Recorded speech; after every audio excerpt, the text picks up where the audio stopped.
No, not only did I not make money, but I got penalized. I got caught racing. My father gave me a warning. He said, if I catch you racing, you're screwed.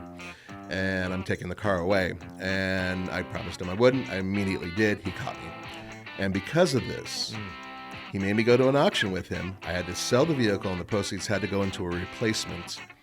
And that replacement was a Chevy Citation 2, or as I like to call, rolling birth control.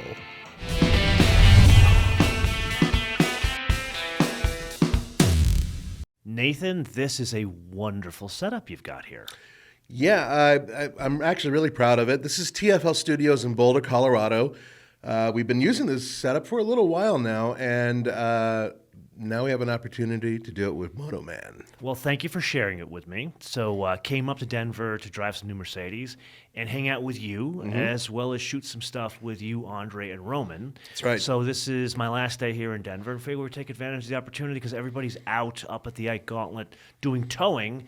So we should talk about something near and dear to our hearts, and that is the favorite cars that you and I have ever owned. Yeah, this is an interesting list. We're going to do our top 5 because I think we'd be here all day if we did try to do 10. Well, you've owned more cars than me. Yeah, I probably owned close to 100, but bear in mind that I grew up in a wrecking yard family, so I'd buy these things from auctions and whatnot and slap them together and destroy them. But these aren't necessarily cars that are the best that we've owned or the coolest that we've owned, but they mean something to us. And so this is a behind the scenes for both MotoMan. So how are we going to do this? Well, I think we'll do a top 5, so the number 5 being amongst those 5, the least, and then go up to our absolute favorite or most memorable is the way I'd like to put it, of the vehicles that we've owned. Okay, so we've compiled some of the photographs. Yeah. And shall we say that they should stay along because there is one rather interesting photograph of a very young Nathan, which we will get to. So let's start with your number 5, shall we? Sure. So my number 5 is a 1965 Ford Mustang. All white, refrigerator white, I like to call it. I bought it at an auction. I think I bought it for, and this is a There's the beauty. Polaroid, so it's a really grainy picture, but it's also a Polaroid. And that was right after I bought it. And that vehicle had a straight 6 in it with 3-speed manual transmission. I think I bought it for around $5,000. Or I bought it for $2,500 and put $5,000 into it. I still am not exactly 100% sure. I was 17 years old at the time. First cool car I ever owned. But the problem was the powertrain. Because I was young and stupid, I decided to tear it out, and I put essentially a boat engine in it. Wait a minute, a boat engine? Where would you get a boat engine Yeah, from a a wrecking yard auction. Yeah, a wrecking yard. Wrecking yards get everything, even plane parts. In this case, it was a Mercury 427 cubic inch engine that I in a Mustang. In a 65 Mustang that was not built for it. Bear in mind that when you got those things with the 6-cylinder engine, even the lug nuts were set up, or the lugs were set up with 4 as opposed to 5, right? Because it was cheaper to do it that way. So if you had the 289, you'd get the 5, but this one had the 6, so it was 4. Didn't have the torque. So I didn't need it, right? So I had to replace the rear end as well. So I jacked the rear end up. Oh, the poor thing just was... Actually, I forgot to mention a long time ago when you and I talked about this, I wasn't able to shut the hood all the way. So I had to have a motorcycle chain hold down the hood so it wouldn't fly up out of the way and just as it vibrated. Either horribly. way, whether you butchered it with a 427 or a motorcycle chain, this is a cool car for a 17-year-old. It was an amazing car for a 17-year-old. And my dad, I'm sure, really hoped that I wasn't going to do anything stupid with it, which is precisely what I did. I think for about 4, maybe 5 months, I kept the powertrain. And honestly, it was perfectly adequate. It moved the car just fine. LA traffic, no big Did you deal. make money on this car? No. Not only did I not make money, but I got penalized. I got caught racing. My father gave me a warning. He said, if I catch you racing, you're screwed. And I'm taking the car away. And I promised him I wouldn't. I immediately did. He caught me. And because of this, he made me go to an auction with him. I had to sell the vehicle, and the proceeds had to go into a replacement. And that replacement was a Chevy Citation 2, or as I like to call, rolling birth control. Was it an X11 at least? No, it wasn't the X11. It was a rare notchback. So that's the ugliest one. It is the ugliest one. So it was a 2-door notchback? That's correct. And it had a 4-cylinder engine, not the 6, which was decent. Oh, my God. The 4-cylinder wasn't. No wonder why you didn't get married until you're like 30 years old. You know, it had a sideways radio. I remember You, those you remember cars. that? Yeah. It was just everything about it was terrible. Nobody. I honestly think I repelled even my own friends. No matter how many stickers I put on it, it wasn't cool. So that was Well, are you revenge. cool now? Are you kidding me? I get to hang out with you. There you go. I put you on the Okay, spot. there. Oh, look what I did. How can I do a comeback to that? So anyway, the point is that the car was really awesome. I was a stupid kid, but it's a big car for me because it was the first time I had something that I could race, even though it was horrible. Couldn't go around corners. Really couldn't go straight very well. And I learned a lot. And it took years to figure that part out. But anyway, so that car led to something horrible. And more importantly, it's just a super memorable car for me. And I do, of course, regret everything I did to it and getting rid of it. So that's my number 5. What about yours? My number 5, this one was pretty fantastic. I am going to share my 1988 Toyota Supra. Is that you? Sadly, that is me with my college gut. This is, I think, my junior year in college. God, yes. look at you. Look at how cool I am. I got the aviators on there. Which you still own. Well, actually, I have different aviators now. I'm Now I have sure. the official issue from the Air Force. These are the fake aviators that I got on like special at Costco. Anyway, the car I bought. Now this is going to see a theme. You're going to see a lot of things connected here. Yeah, okay. I bought this car used. It had 90,000 miles on it. It's a really good looking car. Great. And look at the color. It's the burgundy. It's Yeah. got the gray leather seats. And most importantly, it was a stick. Yeah. Now, the thing that I had to have was I wanted the sport roof. Now, most people would look at this and say the sport roof, it brought about some chassis flex to it, which it did. This thing was like, it was, let's just say, like a paper cup. It was that bad. But the thing is, it didn't have the torque of the turbo. Right. I couldn't afford the insurance of the turbo, so I ended up getting this because there was like a loophole. It was under 200 horsepower. It was 180 horsepower. And for some reason, the insurance on this was cheaper than pretty much anything else out there. So I ended up doing this, and we will find out how I actually financed this car. And when I say finance, that's a term I use very loosely, not in terms like bank financing. We'll get to that later. Right. This car I bought for $8,800. What year? What year did you buy it? I bought that car, let's see. I came back from Germany after an internship. So what did I buy? 92? 92. 92 for $8,800, and then I ended up driving it across the country, and I sold it in New York, and I made about $1,500 or $2,000 on that car. Wait a minute. Now, I recall there was an issue. It had something to do with the steering rack. Oh, yes. Did you actually make that much money, or did you spend some money fixing something? Apparently, horrible? Nathan's a lawyer at this point. Oh, apparently I am. No. Tell the people what you had to do. So I was a broke college student. You were a broke college student. Yes. You know, I put myself through university. I worked at a Honda motorcycle store, and I basically begged, borrowed, and stole to get this car. But I didn't really take into account that something could go wrong on a Toyota. I mean, it's a Right. Toyota. It's super reliable. I could have bought an MG. And I thought about it. I wanted a Triumph TR8, the V8 convertible. Those are so cool looking. Yeah. Only reason, and that would have been cheaper than this, the only reason I didn't buy that was it's an unreliable car and I couldn't afford huge maintenance. I could afford changing the brake pads myself and changing the oil myself. Right. Well, apparently Toyota had a problem. These were notorious for steering rack issues. Right. Even doing it yourself with the help of a mechanic friend, the rack alone in the 90s was like $1,200. To me, that was all the money in the world. I bet it was, and you had to change it. And I had to change it, so I put the $1,200 into it. So technically, did I make $1,500? No. It's sounding like between everything, you basically broke even. I think we can fairly say that. With the taxes and everything, and the insurance, no, I probably lost money. You lost Which money. brings us, see, he's starting to get me on the technicalities, which means I'm going to turn him around to the 4, his 4. You're not going to like my 4 because you hate these things, but I don't Is it a care. Mitsubishi? Yes. This My- man has no class and no taste. Shocking, a Mitsubishi Montero. Yes. Is that blue? It's like a blue-purple. That's a 1989 Montero. And is that a police light on it? It is, and it worked. That's super cool. Yeah, this thing was... Did you terrorize your friends with it? No, it's kind of funny. The light really was poor, and back then LEDs and all that stuff weren't really around. And so you could see that it was on, Yeah. and nobody thought this was a cop car. You couldn't fool Oh, anybody. it was it's a Mitsubishi, of So course. the only time that damn light worked right was pitch dark if I shut my headlights off. Yeah. Because then there was enough power going to it to illuminate just a little bit brighter. I had to shut the radio off too to really make it bright. But it was cool looking and it worked. And Now, what year did you get this car?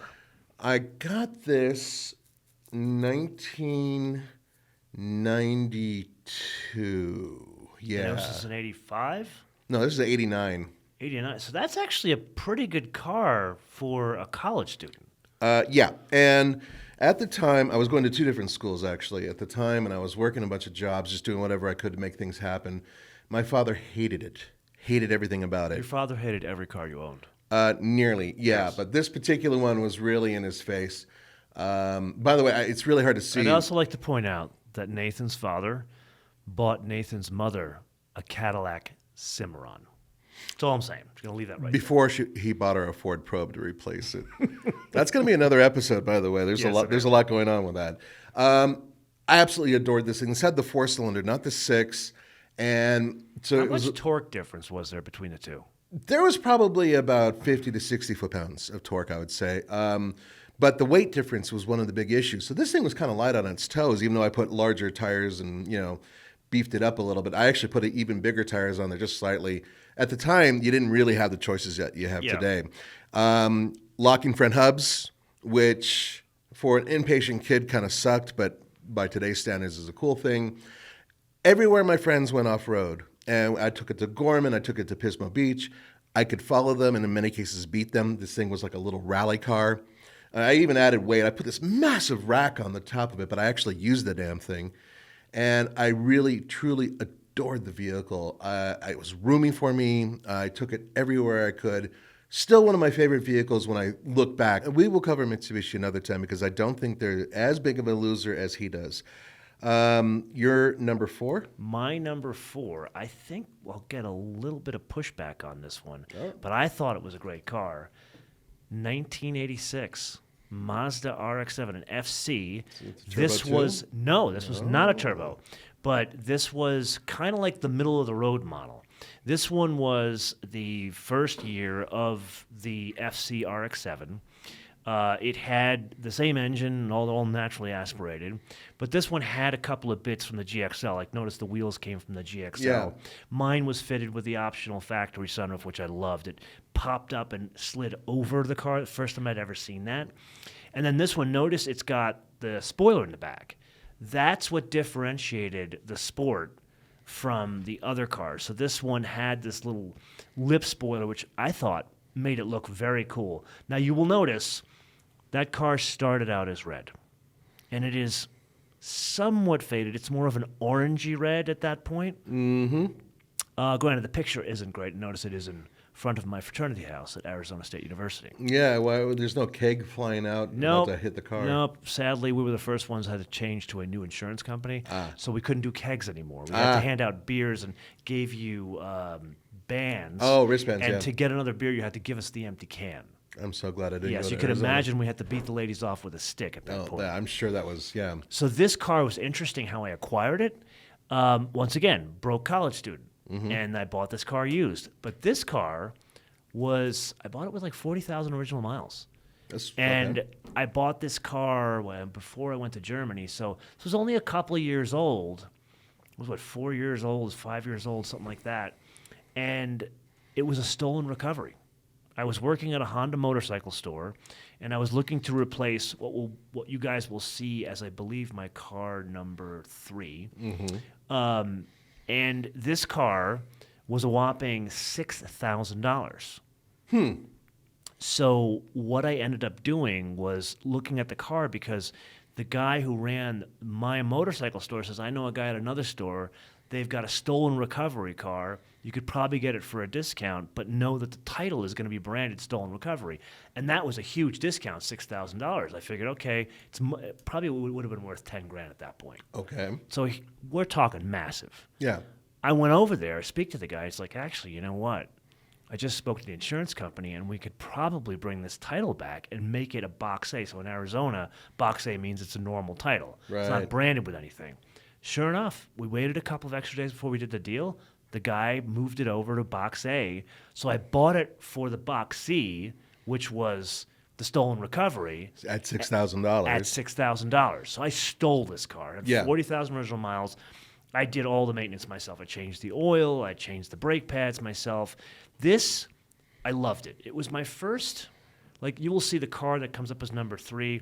It was also a sporty car, but this was something where I really understood driving dynamics. I threw this thing around the canyons around Phoenix. These things handled great, didn't they? Absolutely, and it revved for days. Red line was super high. Of course, it was a manual transmission. Of course. It had a beautiful interior. It was like gray velour, but it was simple. Everything, like, I talked today on the episodes about let's get back to tactile feel of like knobs and toggle switches. This had all those knobs and toggle switches. I felt Mazda, this might sound sacrilegious. I still want an FDRX7 because it's such a beautiful thing. Yeah. But this, I think, was the pinnacle of the trade-off between really beautiful and functional. That's what I felt this car was. And I sold this car for, what did I sell it for? $8,000 or $9,000. Was it $8,000? No, I sold it for $8,000. And guess what? I took that money and what I did with that money. That's when you bought the Supra? That's when I bought the Supra. So This goes backwards. this is going to be a theme you're going to see throughout this whole list. Okay. Broke college student. And you will see the car that I bought before this financed this car, which was obviously cheaper than this. The money I made on that bought this car. I turned this into a $2,000 profit, and there was no Supra penalty. So I ended up rolling the full $8,000 into the Supra, which cost me $8,800, and I took $800 out of the bank, and that's how I turned $6,000 into almost $9,000. I got you. Which is the advice I've given people over the years. Which brings us to your number 3. Oh, here we go, guys. So my number 3, this is the picture that he's going to probably paste it all over the internet, and I apologize for it. But this Maybe we should make this a pay-per-view. This was a 1991 Mercury Tracer, but most importantly, the LTS version. Oh my God! Yeah. Can I say it on camera? Can I go ahead and say it on camera? Sure. You have a Jufro. I do. It's like Seth Rogen, but a little bit better kept, I think. And also, I'm narrow. You may notice I'm actually pretty damn skinny there. Good-looking kid there. Thank you. Thank you. Granted, this is also rolling birth control. No, it wasn't actually. I actually did very well with that car. So this is my first new car, and that's why I wanted it in here. I remember how happy it made me that I was able to do this. And this is an interesting thing. I'm still in college at this point in time, and a lot of the cars that I owned through being a kid and through high school into my first couple of years of college, they were cars that sometimes would light themselves on fire, leak oil all over the place. You know, they were kind of crappy because they came right out of wrecking yards or just they were bought used and horrible. And I really wanted something that was a little classier. I don't know. I wanted to appeal to a classier type of person, Cal most likely. And I also wanted to start thinking about moving into business and becoming, someone who was more mature. Hence the tie? Actually, I was going to an event. That's why I was dressed like this. I had to attend a wedding. And things turned out well there, but that's a long story. My dad told me, I don't want you buying anything. He was really against Japanese and German vehicles. He remembered, the war, that type of thing. And I kid you not, that was always his thing. Yeah. So, buy American. All right. Hence the Cimarron. I know. It gets better. So I knew that this thing was a Mazda. This is a Mazda protege, basically. And we looked at the even its cousin, which was the Ford, the 1991 Ford Escort GT, which was a slick car. But he wanted me to have a four-door and have something a little bit more. That's when they went with the composite lights in the front. Mm-hmm. It actually looked kind of cool. It looked really cool. Yeah. And the lights were very similar in this one as well. This had a slightly different front bar on it. And it had the red line going around. It had the chunkier tires, 5-speed manual transmission. Really, the worst part about the car was the auto seatbelt. I don't know if you guys Oh, remember those were that. horrific. Those things going around. I hated them, and it actually got stuck, but that's a different story, and that's when my sister bought it and nearly destroyed the car. But it got great mileage. It was actually handled really well. I did modify it just a little bit, but I didn't do anything stupid. I didn't lower it or anything like that. And I really did truly enjoy that car. And gave it to my sister and my brother-in-law while I went overseas and spent a year overseas. I went to school there, and this long story there. And I came back, and the car was nearly destroyed, so I had to get rid of it.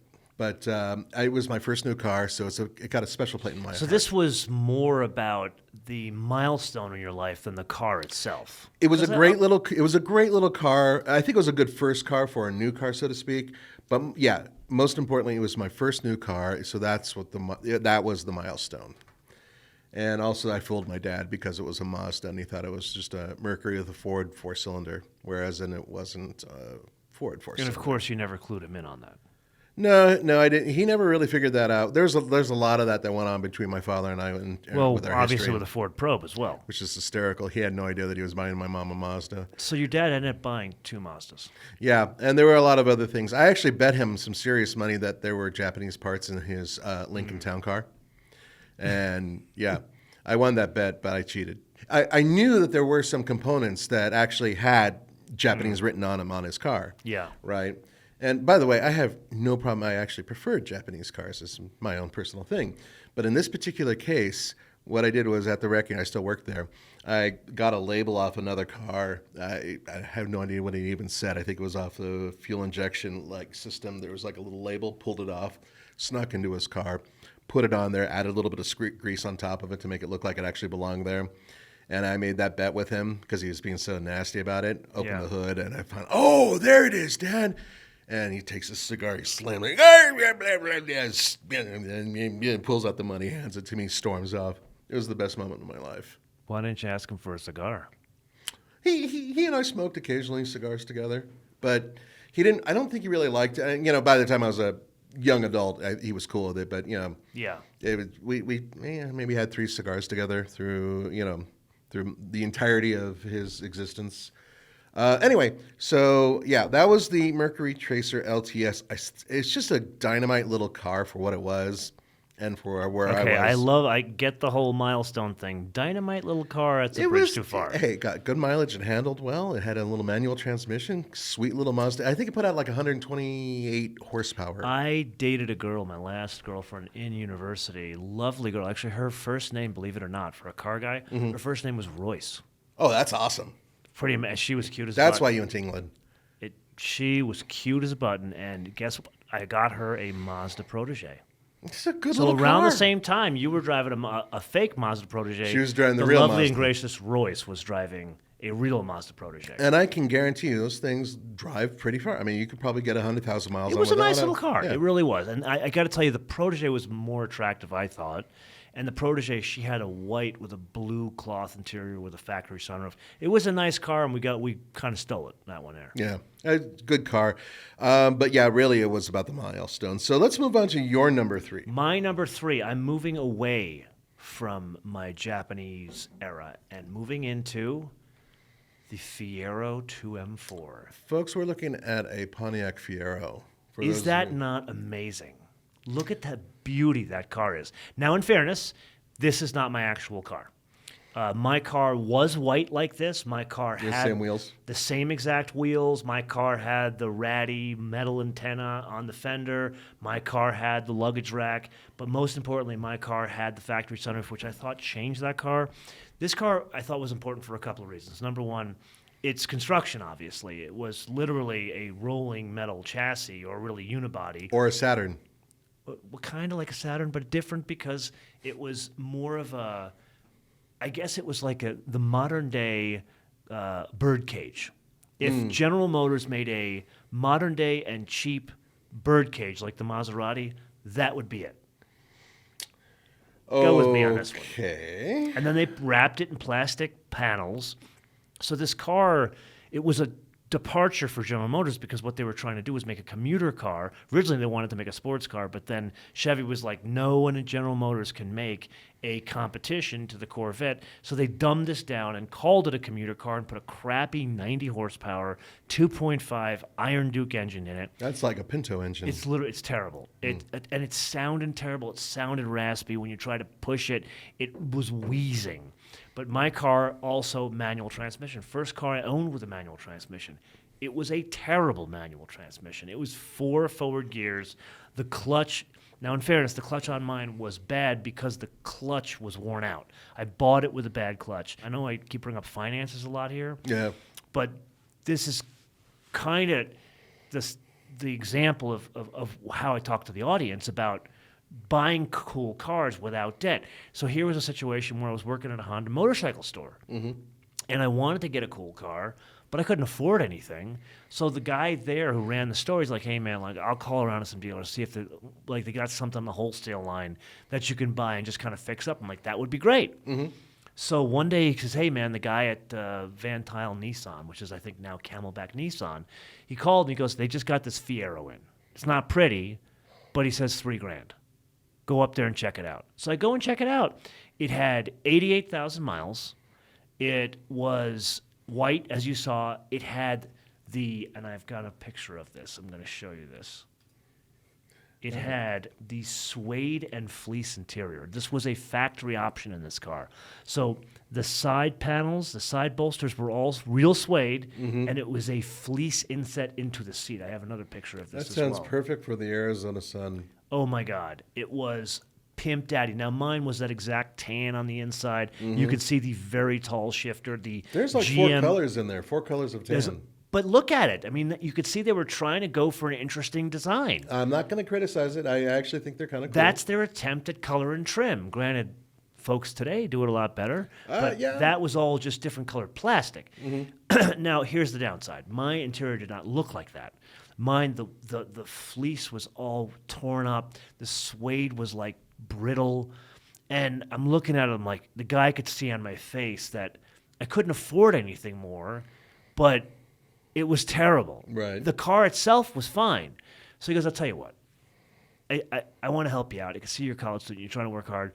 My manager, Brian, said, you're a hard worker. I'll tell you what we're going to do. I'll pull the seats out. I'll get them reupholstered. I'll pay for it. $3,000. You take the car. And I'm like, done deal. So he kept it for a couple of days. The interior was like brand new at that point. Gotcha. But it changed to cloth seats. And now the car looked beautiful because the paint was good. It was a one-owner car. It had that cool sunroof. It had this cool interior. At least I thought it was a cool interior.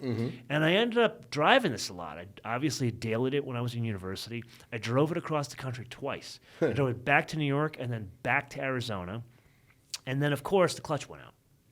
Now, this is a mid-engine car. Right. Which means it's equivalent to a Ferrari in changing the clutch. Which means a lot of things have to be removed. Exactly. So once again, here I am, a broke college student. How the hell do I pay for this? So what we ended up doing is I found a guy to help me that actually could pull the engine out, and I'd assist him on it. And ultimately, that cost me like almost $2,000. So this car I bought for $3,000. I put $2,000 in it, and I ended up selling this thing for $6,000. Which led to The Mazda. Gotcha. Well, there's a reoccurring theme here, which is manual transmissions, rear drive, sporty type Absolutely. cars. Yeah. And it was funny, like I thought of myself as someone who would be like a GTI kind of a guy. Yeah. That's what I thought of myself back then, but I always ended up finding stuff like this. And I thought, well, A, I can't afford it, but B, most importantly, the insurance is going to be expensive. So why waste the money on the insurance? I just found these weirdo blind spots of the insurance, and I ended up getting these cars and starting to say, okay, well, maybe I can make these better and then try to make a couple bucks on it. I'm sure some people out there are saying, why didn't you go MR2? And MR2 I couldn't afford. Yeah, so that's that exactly was what I was- $3,000. MR2 at that point minimum would have been 8-10 grand. I was going to say Yeah. a lot more expensive. Yeah. Even if it was like a stolen recovery version. And I love the MR2. I thought that was a cool looking Yeah, car. well, the first gen was like cheese grade, in terms of its very thing, and square. then the I actually second like gen. it. So Mike E, who is one of the product managers at Hyundai. Yeah, He has a perfect first gen MR2. It's blue. I remember him mentioning that It's he has like pictures on his gorgeous. phone. It's like his child. It's a one-owner car. It was owned by a guy who worked at Toyota many years, and he had it since new. And then when Toyota moved to Texas, he ended up retiring. Wanted to stay in California, and he's like, you know what? I don't need this extra car with a manual transmission. It's a pain in the ass. And it turned out Mike, his car when he was in college was this exact same car, not that very car, but a blue MR2 with a manual transmission. So he literally got his college car back. Now, granted, back then I think he paid 10 grand when he got it used. I am afraid to ask what he paid for this one now.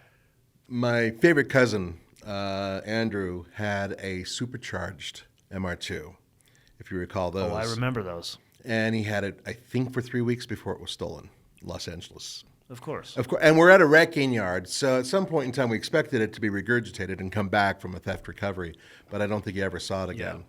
So that brings us to your number 2? Is Yes, that it where we're at? does. My number 2. So my number 2, Is a 1996. Oh, wow. Yeah. very practical. Yes, to a certain degree. And do I see this? You're living in the suburbs at this point. Yeah, this is when I lived. This is Colorado. I'm living in a place called Inglewood, but it's technically, as some people call it, New Inglewood. You weren't too far from it the other day.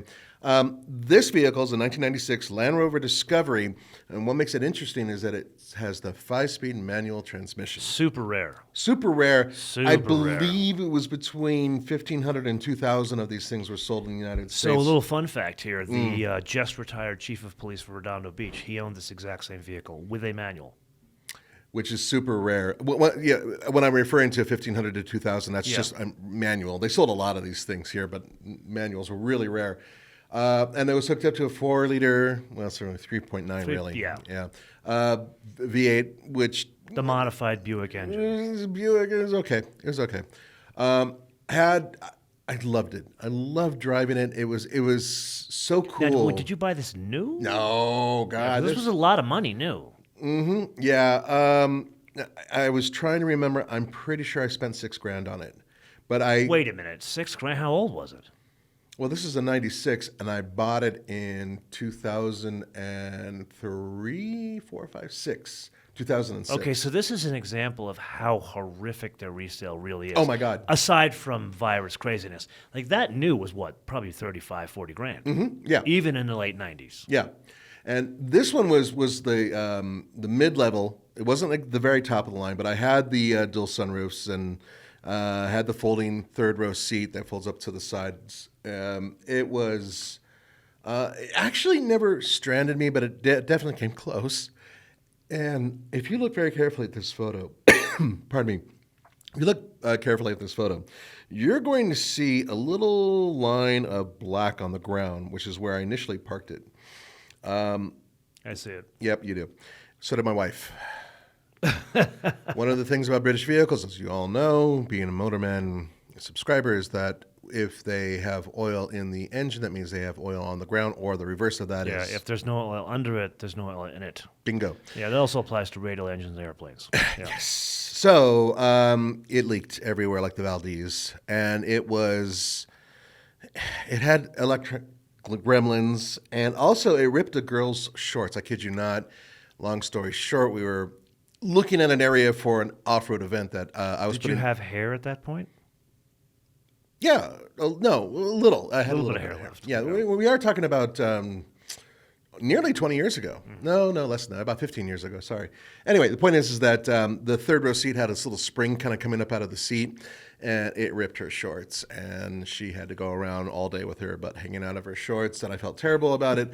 But between that and the fact that this thing was leaking, and my wife drove it, okay, now this is the important part. There's a gasket up above, And we're not sure if it was the sunroof that was leaking or if the actual gasket above the front windshield was leaking. Now, interesting fun fact about the sunroof and these things. If you look closely, you bought them from the factory. They came from the factory with That two is correct. sunroofs. Yeah. However, if you look at them, they're really cut in sunroofs because it doesn't have the metal that goes right up to No. the panel. It is a lip which sandwiches the metal together. And you can clearly see that when you look at it, too. So they're all slick tops, but then, you want the sunroof? We're going to cut a hole in it in the factory, which I thought was very strange. Yeah, and I'm guessing that maybe they initially built it for structural integrity, and then once they shove the sunroof in, maybe it's not as much.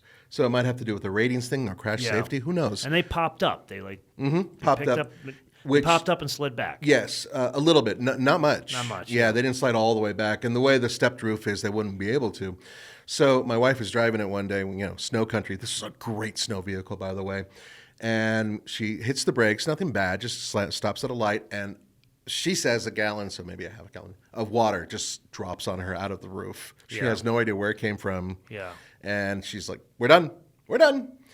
I kept it for a little over a year. And Huge point here. Not only does your wife make an incredible challah, yes, she does. she drives a manual transmission to this day. To this day, she loves it. She drives a Mini Countryman, and she drives it like Evel Knievel. And I call her Peter Knievel just for various reasons. But the point is that she just darts around. She loves that thing. Vortex trail she flies. And almost every car since we've been married that she's owned, with only one exception, has been a manual transmission. She loves it. Unfortunately, I actually had to use that vehicle as a trade-in with other vehicles that we owned in order to buy her actually a new car, which was Her first new car? technically her first new car. Yeah. Okay. Well, as a husband and wife, her first new car, I should say. And that was a Mazda 5. And that was because... It's a huge theme with you, these Mazdas. Yeah, I like Why Mazda. didn't you stick on the Mazda thing instead of going down the Mitsubishi route? Because Mazda never built a serious off-road capable vehicle like the Mitsubishi But Montero. they did build an RX-7. They did, but I mean, I can't use that for a family. You call them baby buggies, but I mean, there's a necessity behind. Okay. I know your daughter. We could strap her to the top. She would have been fine. Which reminds me, you might see her later on. I really liked that vehicle. One thing about it that I learned, because I paid cash. I'm sure you're Smart. Did you make money on it? happy. So I sold it. I think I bought it for $6,000. I think I sold it for $7,500. Oh, before I clap, any major repairs? Oh, here it comes. So everything Here that it I comes. wanted to replace on it or fix on it was 3 times the price of a regular vehicle, like a Honda or a Mazda even. Because it's a Land Rover. Exactly. Yeah. And so there was a dealership down the street, even an oil change, was, I think back then, $75, which normally it was like 40 or $50. Yeah. Everything I had, components that I wanted to buy were just remarkably expensive, and I did have to replace quite a few parts. I lost money on it, I'm sure. I think I lost about $1,500 on it. But at the time, the fact that I was able to get rid of it rather quickly was a good thing because my wife was done with it. Yeah. Yeah. Whoa, Okay. She didn't like that one. Let's go to your number 2. My number 2, let's see. Oh, I think there's going to be a debate.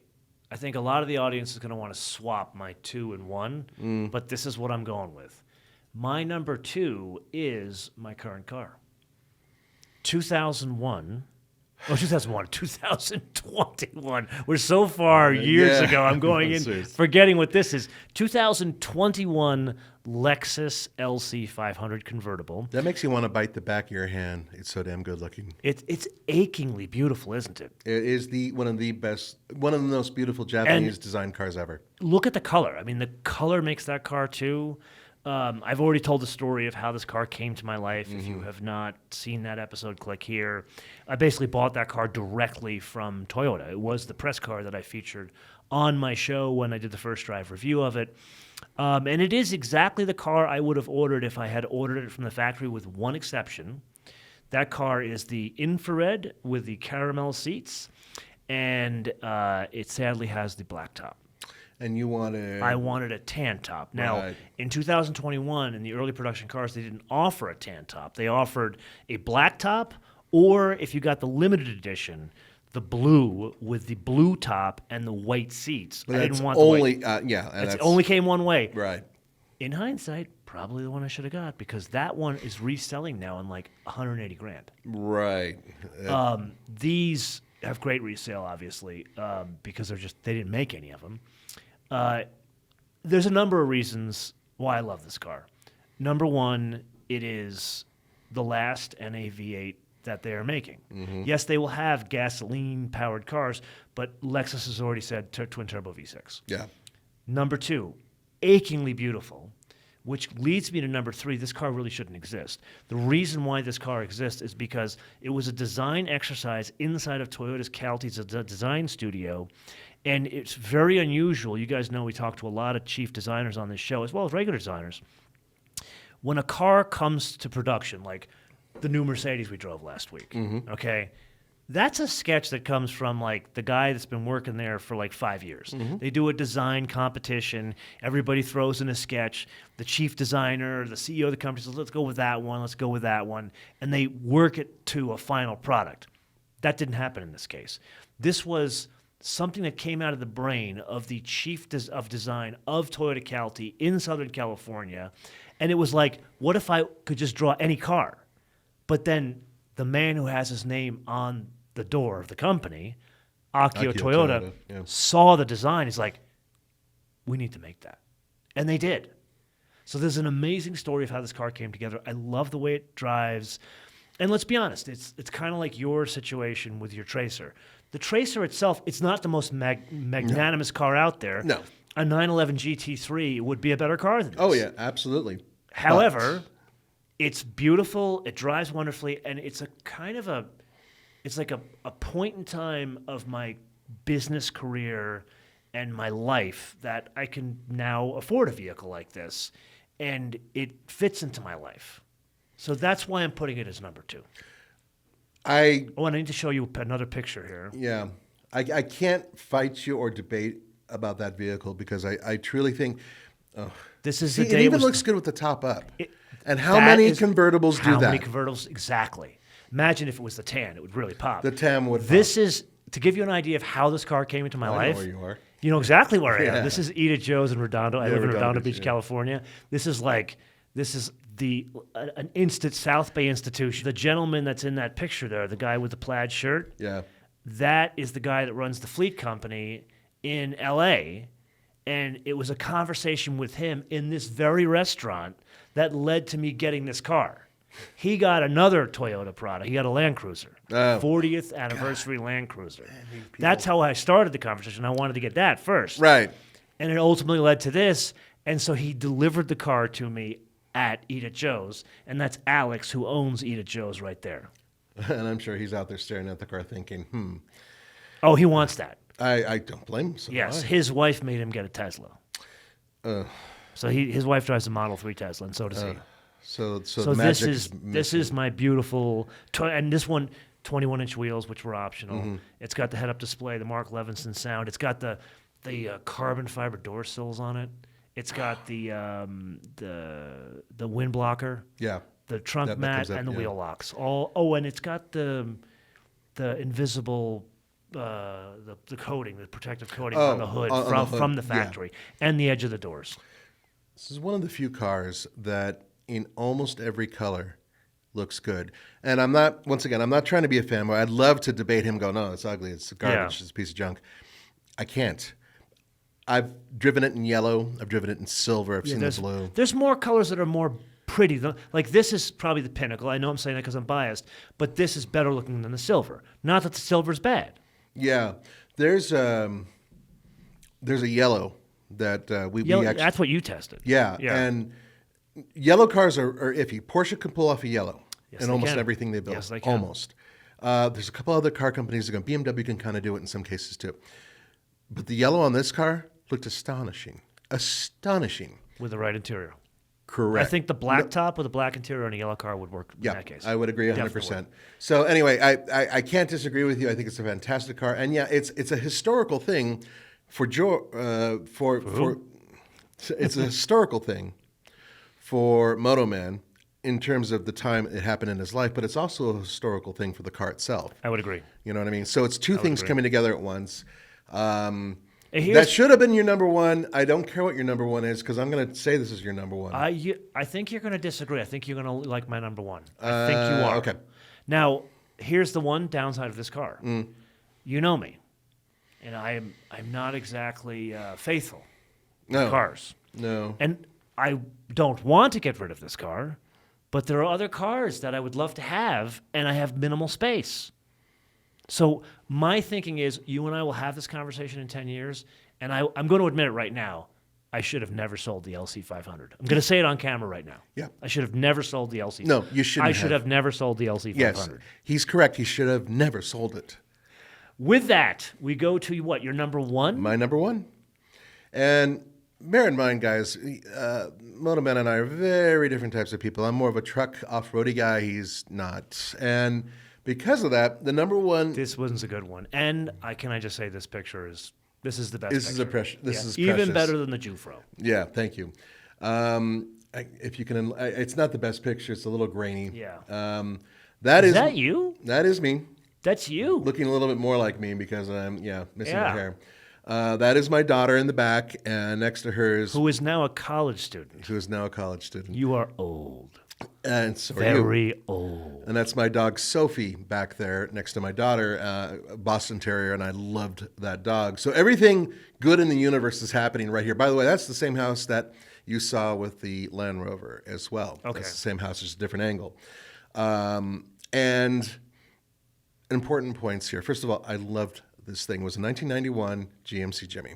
Had a 350 cubic inch engine. So not the biggest thing out there, but I altered it. I did a lot of work to it. And I made it into my truck, and it was so much fun. I kept the top off it almost all year round. Would you have a soft top for it as well? No, I always wanted one, but I never bought one. And the reason you pull the top off these things, which is a good 300 pounds or so. That's super hard to do. Yeah, I actually had to do it on my own once. It livens the truck up too. It makes it a lot more enjoyable to drive, especially off road. So, But I'm assuming you'd have to put it on during the winter. no, you don't have to if You're you live a in strange Colorado. individual. Yeah, I got in a lot of trouble with that with my wife. That's a different story. But I was able to hook up my kid's child seat in the back, and there's a lot of history with it. And I love the color combination, the two-tone. It was the gold had a little bit of that's a cream white. It's not really white. It's just It definitely you can see the cream. In Yeah. it, yeah. That is a period color for that vehicle. I kept it like that. And I didn't want to go crazy. It has the rally wheels, by the way, which look great, but unfortunately Yeah. this picture doesn't show it. Tell me again the year of this. This is a 91. This is the So last this is- year. That's got the more like fancy updated grill. It has it With with the the two little- square, the square with the square headlights, headlights, right? These things were. I mean, this is it. It had a 4-speed manual transmission. It was the Saginaw, right? Yeah, not great. Not great.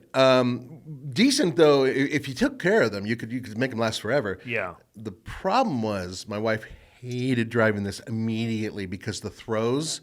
It required her to actually lurch forward in her seat to get it Yeah. into first gear, and then you had to find first gear because it wasn't necessarily there.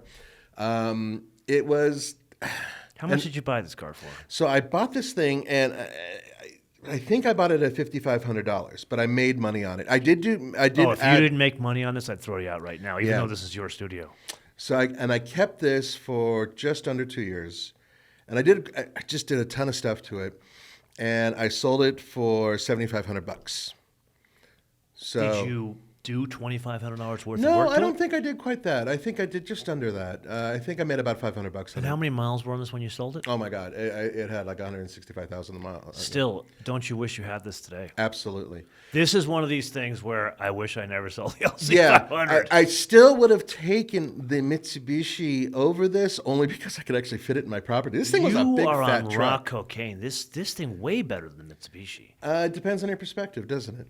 I guess so. Yeah, but You the are a point, strange individual. I had great memories with this truck. So And it this is a wasn't great memory right here. Yeah. I mean, I'm a little bit biased. His daughter's a rock star. She's now this like crazy smart student here at CU. But to see her as a baby in the And no, back of she's this not thing, adopted. I don't know how the genes. I it have skipped no the idea where generation. she You came. know. If you met her and then saw him, you'd be like, it's- "Where did this? The no, mailman?" it just skipped the generation in terms of the smarts. But this was a special moment in time.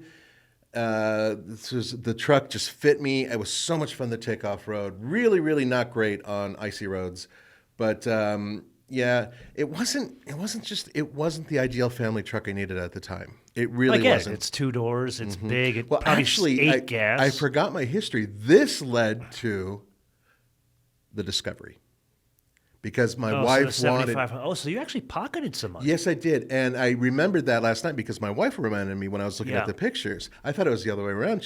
My memory is terrible. Because but- you're old. I am, but the reason why is because we needed more seats and we needed, so that led to it. And I love that vehicle as well. But this one, I miss it, and it was amongst my imaginary car collection. I would get another one of these exactly like this and keep it. So not only has your long-suffering wife been tortured with crappy large cars. vehicles that just suck every last bit of dinosaur juice, you decided to take the money from this and expose her to British reliability. Yes, and British leakability. This thing didn't leak, which was surprising. This thing I gotta believe was super reliable, though. It was. Oh yeah, the powertrain was solid. I mean, Yeah. it was just a pain to get in gear. Yeah. But it did everything it was supposed to do. It off-roaded like crazy, and it had just enough power to really get by. I messed with the exhaust and did a couple of things, and it was fuel injected too. It had the whatchamacallit. This was a 91, very late model, so it's Yeah. got all of the last updates before they changed. They basically got rid of it. They essentially got rid of it and went Yeah. to the all-new platform and Yep. everything else. And also, you couldn't remove the top anymore. But yeah, you couldn't do a Blazer like that. No, you couldn't. That was the last of them, and that Unfortunately, was. they should bring something like that back. I agree 100%. That will be a discussion for another day. It will indeed. It will be. So that was my number one, and now it's your turn. What is your number one? Before we go to my number one, I'm going to show you the alternate. I was originally going to go with this 1998 M Roadster because that car is designed to kill you if you don't know how to drive it. Those are It was the cool. first really powerful car that I owned. Uh-huh. Or I was going to do the car that came before it, the 1997 Z3 2.8, so 6-cylinder. And I was going to pick this for the same reason I was going to pick the Lexus. It was the first nice car I ever bought. Right. Granted, looks new. Technically, I was the first owner, but really, it was a year old. It was the car used, both of them were the car used in the brochures. So I stole these cars. So I ended up taking the money that I made on this and bought the M Roadster. However, this is not what I am going with on my number one. So Okay. you can actually see the two together and when I traded this in for this. That's at BMW of Manhattan. I'm going to go for another point in my life. This was more about the story than the car. Lotus 111S. That's an Elise. That's an Elise. So this, as you can see, it's kind of looks like a Porsche Gentian blue. I moved over to England, lived there for 3 years, worked in tech, and I moved there and I told all my friends and family I'm moving there for a job, which was complete garbage. What I went there for was to do this, buy a track car and go on track days. This, I believe, was at the Bedford Autodrome, this picture. And you can see this one is the 111S, so it had the different wheels, same size as the 120 horse car, but this had the Rover K-Series with a 4-valve head. So instead of 120 horsepower, it had a whopping 160 horsepower. Yeah, but that also, in the United States, they only did the Toyota powertrains. So this was now back in the day, well, I shouldn't say back in the day, even to this day, the UK does not have like model years. You don't buy a 2022 Lotus. What plate are you on? Notice the plate. LG02. So I'm on an 02 plate. Gotcha. Okay. This one here I bought it in 2002. Okay. Just happened to match up in that case. But the story behind this car was this was not my first Lotus. I actually went there the year before, went there in 2001, bought this one. This was the 120 horsepower. So this is the Rover K Series with the 8-valve head and only 120 horsepower. But you didn't need that much. The car weighed 2,000 pounds. Yeah, seriously. Notice that's a the ton. same color and everything, but notice the wheels are different in this case. I took it down to the Bewley Auto Museum, which great if you live in England or you're traveling there. Great place to see amazing collection of cars. Well, I've never been there. Yeah. So that's good news for MotoMan because he'll take me there one Yeah. day. Anyway, so they're not good on color and trim, Lotus folks. So the choice was anything you want as long as you was black on the inside. So I got the blue car with a black interior. Mine had the black top. But, of course, it's a Lotus. So not reliable, but not in the ways that you think. The Rover K Series actually was a reliable engine. It had roll-down windows. It had an aftermarket stereo, even from the factory. Okay. What broke on this car? The entire front clip, the paint spider-webbed.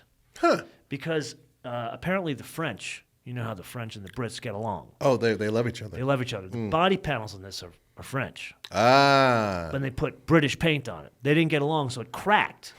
So I kept my receipt. I got my money back. And like a dumbass, You could have walked away. I could have walked away. I got out free. Yeah. Free and clear, just scot-free. I end up giving them more money for this. Now, the good news is I sold this car for a little bit more than I paid for it because there were none around. And at that point, I was already moving back to the U.S., and I couldn't take it there. Right. I did, of course, make the pitch. Hey, guys, I know you're coming to the U.S. in a couple of years. How about you ship my car over there? I drive it on your plates, and I'll go to events for you. So kind of like a precursor to MotoMan. Uh-huh. And they said no. Yeah, I'm sure they shockingly. said- Well, their budget was thin, to say the least, Oh my back God! then. This in terms car was held together with chewing gum and spit. In terms of like the stuff on the interior. Other than that, this was a really good little car. It was solid. The driving dynamics were amazing. This taught me a lot about car control. I started doing track days with the BMWs, but notice they were full convertibles. This had the roll bar in it from the factory, so I Right. could do more track events.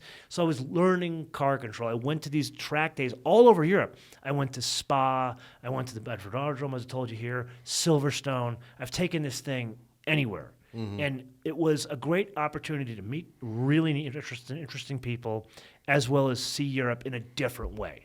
Kind of like I'm doing now with my plane, and I go to different places, Right. places you couldn't access, and people you wouldn't normally meet. That's what this opened for me, and that's why I'm calling it my number one car, even though technically that LC 500 is cooler. Yeah, but I like the name on this car better. Oh, my lady friend at the time, that's the Tunisian woman I was dating, Yeah. she would call this car Dizzy Dizzy, huh? because of the DZT. Ah, Dizzy. Got it. Dizzy. Yeah, Dizzy. Yeah. Well, I'm not going to fight you on this, just because I did have a good experience in a Lotus Elise myself. Can you fit in one? Yeah. I actually have a picture I'll show you one day. But it was remarkably tight, and I hurt my leg. Yeah. But driving it around the track was just absolutely phenomenal. And Yeah. it was with the Toyota powertrain, obviously. Yeah. But fantastic name of the vehicle. And honestly, I think that this one cemented the Lotus Elise in a lot of people's heads as being one of the best handling cars in its class, which it really was. I have to go back to this one Okay. because of the name. I forgot to tell you the name of this car. What was the name of And this it's car? kind of, there's a giveaway in this picture of what Okay. the name of that car is. Moneypenny? Close. So yes, you picked up on the 007. Yes. Up until that point, I was naming every one of my cars after a Bond girl. Mm-hmm. This one, Pussy Galore. I was close. I was close. Boy, that works on so many levels. So many levels. This is not a family show, in case you're no, definitely not. But Yeah, if I told you the other part of the Dizzy thing, then we'd be in trouble. Yeah. Now, bear in mind, once again, I want to, as we wrap up, and thank you for the time, and this was fun. These are not necessarily the best cars we've owned. In some No, cases, they are. definitely In your case, I think there's a couple that are. But they definitely are the ones that are memorable. I've owned faster cars, and I've owned faster trucks and whatnot, or better ones. But I think that we can both agree that these just are solid pieces of memory. And I think that maybe that draws the conclusion of what a car really does mean in most cases if you get the right car. Am I right? Actually, I would 100% agree with you to the point where I think we should turn this around to the audience. Yes. We should pose two questions here. Question number one, do you agree with our order of our list here? Like, would you reorder Nathan's list or would you reorder my list? And number 2, I'd like to see their lists. Yes. I'd like to see what you guys list as your top 5 cars, but more importantly, I want to hear the why, because there were 2 cases in your list and 2 cases in my list where it was more about the time of your life than it was the car itself. So I'd like to see if that's consistent through the car guy and girl world. Let us know in the comments below, or via our social media, MotoMan TV on Word, MotoMan TV on Facebook, Twitter, and Instagram. And with that, a little bit behind the scenes. Technically, this is the second time we were doing this episode. We did it outside at the TFL Ranch. We call it Tumbleweed Ranch. And it was an amazing setup. Oh, my God, beautiful. Yeah. There will be, hopefully, another video where he did interview Andre, my coworker. Yes. And you'll see that background. And unfortunately, I got sloppy seconds and the sound cut out, and we had to get rid of that video. So hopefully this one worked. Thank you for opening your studio to me. I gotta say, I love this setup here. I'm gonna have to get this in the hangar. Yeah. Until we see you guys in the next episode. Bis später. Ciao.